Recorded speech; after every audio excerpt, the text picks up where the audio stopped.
जब तकरीरें समातों की दहलीज पर बोझ बनने लग जाएं और मार मार के कौम को जगाया जाए, सुभान अल्लाह, कहलवा कहलवा करके मरी हुई कौम को जिंदा किया जाए, तो ये बड़ा क़यामत खेज मंजर होता है। शायद हम उस लम्हे में दाखिल हैं इस वक्त।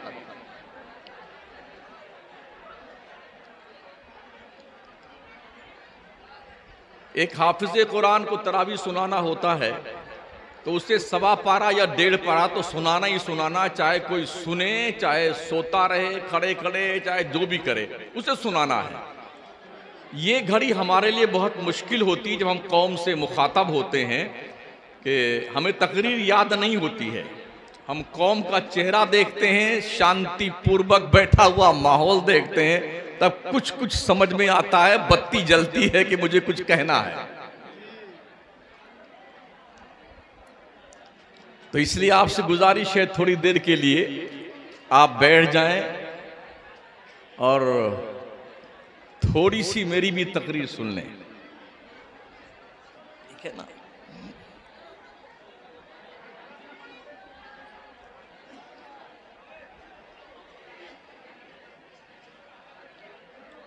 खुतबे मुशर्रफा के बाद मैंने कुरान पाक की 2 आयतें पढ़ी हैं। अल्लाह इरशाद फरमाता है, इन्ना हाज़ल कुरान यहदी लिल्लती हिया अक़वम। बेशक ये कुरान वो कामिल किताब है जो अक़वाम आलम को हिदायत देने के लिए तशरीफ़ लाई, कौमों को सीधा रास्ता दिखाने के लिए आई। दूसरी आयत मैंने पढ़ी, वलक़द यस्सरनल क़ुरआन लिज़्ज़िक्रि फ़हल मिन मुद्दकिर। हमने कुरान को याद करने वालों के लिए आसान बना दिया है कोई याद करने वाला?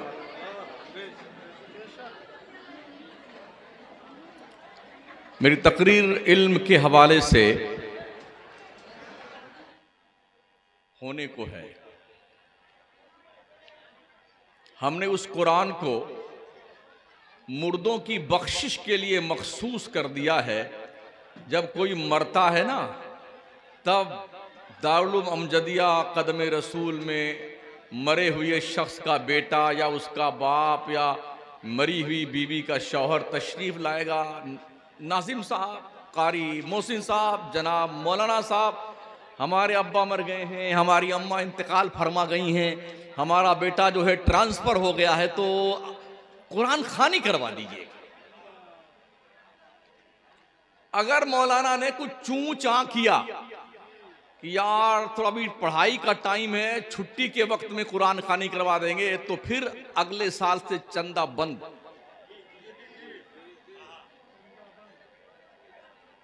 अगर हमारे अब्बा की बख्शिश के लिए कुरान खानी अभी नहीं करवाई ना, तो चंदा बंद कर देंगे। तो क्या कुरान तुम्हारे अब्बा की बख्शिश करवाने के लिए सिर्फ आया है?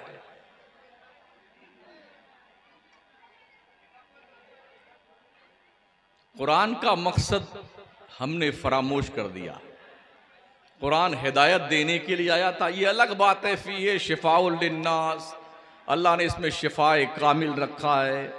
ये मुर्दों के लिए बख्श दे जा पढ़ करके तो अल्लाह बख्शिश का परवाना देता है, अगर कबूल कर ले तो ये अलग बात है। लेकिन अगर हमने सिर्फ मुर्दों की बख्शिश के लिए ही कुरान को मखसूस कर रखा है, तो हमसे बड़ा अहमक और गधा कोई नहीं है। हाँ, पूरे मुल्क के मदरसों का यही हाल हमने देखा है कि अगर बख्शिश के लिए कुरान खानी का एहतमाम नाजिम ने नहीं करवाया, तो समझ लो कि अगले साल से चंदा बंद हो जाएगा। जिस कौम की इतनी हल्की सी सोच हो, लिमिटेड सोच हो, वो कौम क्या अक़वाम आलम के सामने टिक सकती है?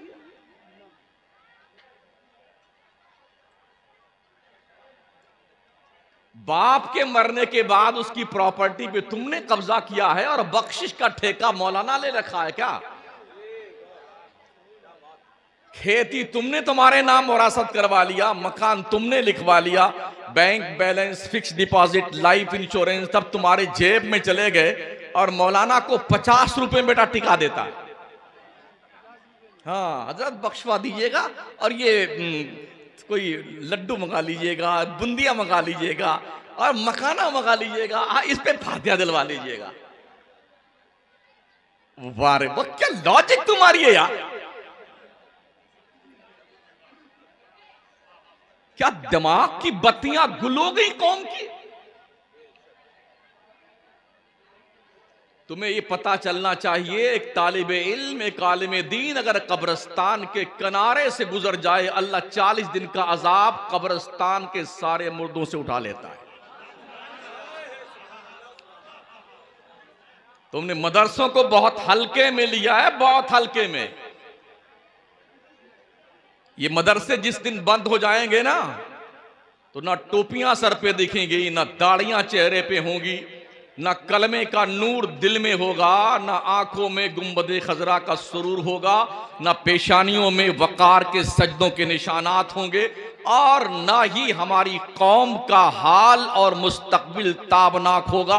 ना मस्जिदों के मिनारे से सदाए लाहूती अल्लाह अकबर की सदा गुजरेगी और सुनाई देगी, और ना ही कुरान पढ़ा जाएगा। अगर ये मदरसे बंद हो गए तो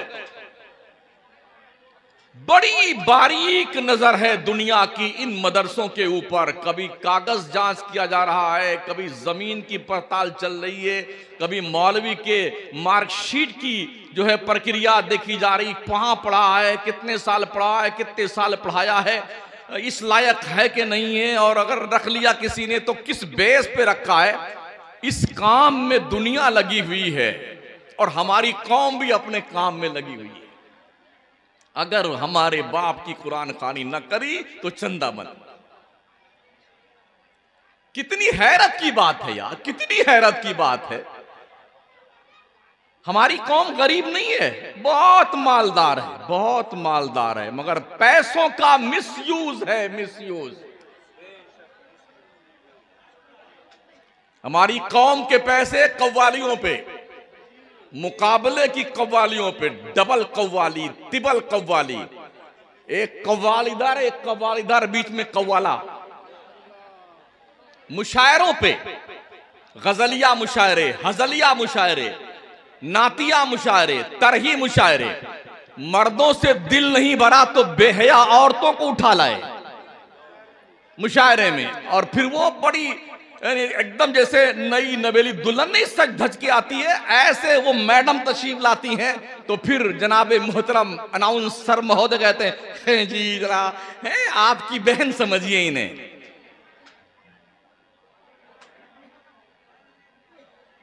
कौम के लोगों पगला गए हो।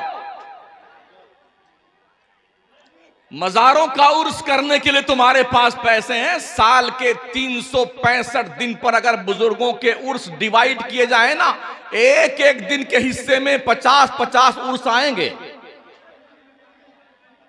हमारी कौम पैसा यहां खर्च कर, जितने मजारों पे फूल की, चादर की, गागर की, झूमर की, धागे की दुकानें, ये सब खादिमों की होती हैं। ये चढ़ी, ये उतरी, फिर चढ़ी, फिर बिकी, फिर उतरी, फिर चढ़ी, फिर बिकी। एक चादर जब तक 1000 मर्तबा न बिक जाए, अरे ओ लोगों जिनकी तोंदें भरी हुई हैं, उन्हीं तोंद में और ठूस रहे पैसे। कभी आओ इन मदरसों की तरफ देखो, चटाई पर बैठकर पढ़ने वाले तलबा कितनी गुर्बत के आलम में पढ़ते हैं। कभी आओ देखो यहां पर मदरसों में पढ़ने वाले बच्चों को, जिनके पास ढंग के कपड़े नहीं होते हैं। वैसे भी हमारी कौम मदरसे में ऐसे बच्चों को भेजती है जो कहीं नहीं चलता है ना, किसी स्कूल में नहीं चला, कॉन्वेंट में नहीं चला, किसी कॉलेज में नहीं चला, तो वो सीधे लेके आए, नाजिम साहब किबला, कारी मुहसिन साहब आप तो यही डाल लीजिए, ये कहीं नहीं चला, यही डाल लीजिए। अच्छा गोरा गोरा लड़का पैदा हुआ ना, आंखियां बड़ी बड़ी हो ना, तो दोनों अब्बा अम्मा इंशाअल्लाह इसे डॉक्टर बनाए। इंशाअल्लाह इसे इंजीनियर बनाएंगे, लॉयर बनाएंगे, और किसी की एक आंख छोटी एक बड़ी हो गई, इंशाअल्लाह इसे मौलाना बनाएंगे, इसे हाफिज जी बनाएंगे। मंद बुद्धि का बच्चा हुआ उसे हाफिज जी बनाएंगे। हम भी मदरसे में रहते हैं ना, मदरसों को देखते हैं, 4 वरक पहले का फट गया सन्नन कुरान का, 4 वरक बाद का, तब भी माँ इतनी कमीनी है वो 20 रुपया का नया या सन्नन कुरान नहीं दिला पाती उसको, इल्ला माशाअल्लाह। और वो भी फटी फटी बनियान, फटी फटी चड्डी, और दोनों नाक से दोनों नली बहती रहती है, ऐसे पहुंचता है ना तो जैसे आरा रोड लगा हुआ है। 2 थप्पड़ भी खाता है, ना उसके लिए कोई टिफिन है, ना उसके लिए कोई चॉकलेट है, ना उसके लिए दिन के खर्चे का पैसा है। मार के भगा करके मदरसे में भेज देती, 4 घंटा मौलवी का दिमाग चाटेगा, अपन को फुर्सत मिल जाएगा। और जो डॉक्टर बन रहे हैं, जो लॉयर बन रहे हैं, जो इंजीनियर बन रहे हैं, 4 बजे मां जागती, 4 बजे सुबह, नहलाना, धुलाना, जूते में पॉलिश करना, मोजा इकट्ठा करना, गुस्ल फरमाने के बाद काजल लगाना, सुरमा लगाना, टाई वाई पहनाना, बढ़िया से बाल संवार वंवार करके, क्रीम पाउडर लगा करके, और फिर स्पेशली टिफिन में अंडा, पराठा, चॉकलेट, अलग से पैसा, हाँ बेटे खा लेना, इसको रख लेना, ये पैसे खर्च कर लेना, फिर कोई जरूर बता देना बेटे। अब उसके बाद गुड्डू के पापा को जगाती हैं, अरे उठिए ना, उठिए, स्कूल का वक्त हुआ जा रहा है। वो बेटा आंखें मींचता हुआ उठता है, और इसी हाथ में सवेरे सवेरे जिस मरदूद की आंख नमाज के लिए नहीं खुलती है ना, वो कॉलेज में जाने के लिए बच्चों को भेजने के लिए बड़ी जल्दी उठ जाता, कि बेगम की डांट पड़ेगी ना, भुर्र से स्टार्ट किया मोटरसाइकिल और दादर छोड़ के आता, लेके आता है। ओ लोगों कान खोल के सुन लो, जब तू मर रहा होगा ना, और डोकरा बुड्ढा और बुड्ढी माँ जब तू मरने लगेगी ना, तो तेरा डॉक्टर लड़का कहीं गुर्दा चोरी कर रहा होगा, तेरा लॉयर वकील जो शहजादा है ना, वो काली काली कोट पहन करके, काला काला टाई लगा करके, काला काला कलम लेकर के काला काला काम कर रहा होगा। जब तुम मर रहे होगे, तुम्हारा इंजीनियर लाडला जो होगा ना, वो कहीं फर्जी दस्तखत करवा करके कोई पुल का ऑर्डर पास करवा रहा होगा, तेरी सांस अटकी होगी ना गले में। अल्लाह फरमाता कल्ला इज़ा बलगति तराकी वकीला मनराक वज़न्न अन्नहुल फिराक वल्तफति साक़ु बिस्साक़ इला रब्बिका यौमइज़िनिल मसाक़। कभी पढ़ते हो कुरान को? हाँ हाँ, जब जान गले में अटक जाए फिर क्या कहते हो, और किसी हाफिज जी को बुलाइए ना, किसी झाड़ फूक वाले को बुलाइए ना, कारी मुहसिन साहब को बुलाइए, फलाने मौलाना साहब को बुलाइए, यासीन पाए यासीन। अल्लाह भी क्या कहता, हाँ हाँ, जब जान गले में अटक जाए तो कहा जाता वकीला मन राग, अरे किसी पढ़ने वाले को बुलाइए, किसी झाड़ फूक वाले को बुलाइए। वज़न्ना अन्नहुल फिराक, और वो मरने वाला जान लेता है कि अब छुट्टी नहीं मिलने वाली। वल्तफति साक़ु बिस्साक़, पिंडली पिंडली से मिला दी जाती। इला रब्बिका यौमइज़िनिल मसाक़, ओ दुनिया के इंसान, रब की तरफ तुझे पलट कर जाना है। तो उस मौके पे ये सारे लाडले शहजादे तुम्हारे उल्टे सुलटे काम कर रहे होंगे, और वही लड़का जिसकी एक आंख छोटी थी एक बड़ी थी, एक लंगड़ी टांग थी एक ठीक थी, हाँ थोड़ा काला कलूटा था बेचारा, जिसको चड्डी नहीं मिली थी, चड्डी मिली तो बनियान नहीं मिली थी, हाँ जिसे टॉफी तुमने नहीं दी थी, जिसको ढंग से कपड़े तुमने नहीं दिए थे, जिसको तुमने उसके टिफिन को सजा के नहीं दिया था ना, वही बेटा कुरान लेके बैठेगा और अल्लाह से दुआ करेगा, मौला ये मेरी माँ है, ये मेरा बाप है, या अल्लाह या तो इसकी रूह आसानी से निकाल दे अगर वक्त पूरा हो गया, वरना सेहत कामिला अता फरमा दे। पता है आपको, नबी तो फरमाते खैरुकुम मन तअल्लमल कुरान व अल्लमा, तुम में का बेहतर आदमी वो जो कुरान सीखता है, कुरान सिखाता है। तुमने क्या समझा है? जो कुरान सीखते और सिखाते हैं वो बहुत ही गरीब और कमजोर होते हैं, नादार और लाचार होते हैं। तुमने ये समझा है? नबी ने एजाज बख्शा है, कुरान सीखने वाला, कुरान सिखाने वाला ये दुनिया में सारी कौमों में सबसे ज्यादा बेहतर और अफजल होता है कुरान पढ़ने पढ़ाने वाला। पढ़िए कुरान। सिर्फ मुर्दों के बख्शवाने के लिए कुरान पढ़ने का एहतमाम मत कीजिए साथियों। कुरान पढ़ा कीजिए, कुरान के तर्जमे पढ़ा कीजिए, तफसीर भी देखा कीजिए। समझ में ना आए तो उलमा से रुजू किया कीजिए। कुरान इंजीनियर नहीं सिखा सकता है, कुरान डॉक्टर नहीं सिखा सकता है, कुरान लॉयर नहीं सिखा सकता है। कुरान वो सिखाएगा जिसने 10 साल 12 साल काल अल्लाह काल रसूल की सदा बुलंद की हो और अपने बुजुर्ग असातिज़ा की जूतियां सीधी की होगी, जिन्होंने अपने निगाहों दिल में कुरान की अजमत बसाई होगी, वो तुम्हें कुरान सिखाएंगे। आज बहुत सारे इंजीनियर फटीचर बने फिरते हैं यूट्यूब पर। हाँ, कोई डॉक्टर बना फिरता है, कोई लॉयर बना फिरता है, वो कुरान की तफसीर समझाते हैं। कितनी गैरत मर गई हमारी कौम की।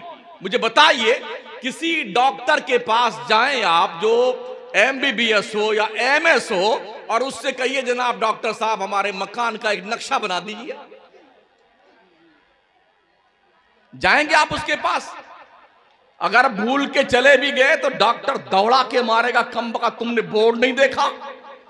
मैं डॉक्टर हूं, इलाज करता हूं, बुखार की दवा देता हूं, जुकाम की दवा देता हूं, ठंडी लगने की दवा देता हूं ताकि आदमी की ठंडी दूर हो जाए, सर दर्द की दवा देता हूं, आंखों का इलाज करता हूं, कान का ENT का स्पेशलिस्ट हूं, बाउंड स्पेशलिस्ट हूं और ब्लड का स्पेशलिस्ट हूं, चर्म रोग का विशेषज्ञ हूं। तुमने बोर्ड नहीं देखा? पता ही चला इंजीनियर का प्लान अगर डॉक्टर के पास लेने जाएं तो लेने जाने वाला पागल घोषित कर दिया जाता है और ना डॉक्टर उसे प्लान बता सकता है। ऐसे ही किसी वकील के पास जाइए और उससे कहिए जरा वकील साहब एक काम कीजिए, हमारे बेटे का गुर्दा फेल हो गया है, इसका क्या इलाज है? तो वकील क्या कहेगा? पगला गए हो, मेरा काम है कोर्ट में जाकर के बहस करना, जिरह करना और मुकदमा देखना, मेरा काम कोई इलाज करना थोड़ी है। ऐसे ही इंजीनियर के पास जाइए आप और वकालत के कानून से पूछिए तो वो भगा देगा आपको। कितनी हैरत की बात है, वकील के पास जाकर के, डॉक्टर के पास जाकर के, इंजीनियर के पास जाकर के आप दीन सीखते हैं। ये पगले तुम्हें दीन क्या सिखाएंगे?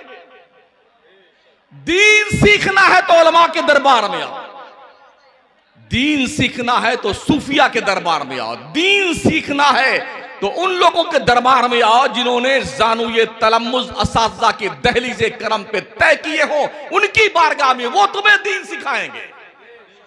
मदरसों में आओ, दीन तुम्हें यहां सिखाया जाएगा। मुझे एक कॉलेज बता दो, दुनिया का कोई एक कॉलेज, जामिया अज़हर को छोड़ दीजिए, दुनिया का कोई एक कॉलेज जहां पर दीन सिखाया जाता हो। सारे कॉलेज में आपकी इज्जत दांव पे लगी हुई है, आपका भविष्य दांव पे लगा हुआ है, आपका मजहब और आपका अकीदा दांव पे लगा हुआ है। गैरों के स्कूलों में मुस्लिम छोटे छोटे बच्चों से लेके बड़े बड़े बच्चों तक सूर्य नमन करवाया जाता है, उनसे शिरकिया कुफरिया अल्फाज उनसे कहलवाए जाते हैं। जिन बच्चों के दिल पर बचपन में ही कुफ्र शिरक की तहरीर लिखी जाएगी, क्या ख्याल है आपका आगे चलकर वो सलमान रुश्दी नहीं बनेगा? क्या वो लड़की तस्लीमा नसरीन जैसी आवारा ज़हनियत की नहीं होगी? इसलिए जरूरत इस बात की मदरसों को इतना हाई फाई बनाया जाए, यहां पर बच्चे आलिम दीन भी बने और वक्त के बेहतरीन नब्बास, दुनिया के अंदर इल्म हासिल करने वाला एक बेहतरीन डॉक्टर, बेहतरीन लॉयर, बेहतरीन इंजीनियर, ये दोनों चले साथ में, तब जाकर के हम दुनिया का मुकाबला कर सकते हैं।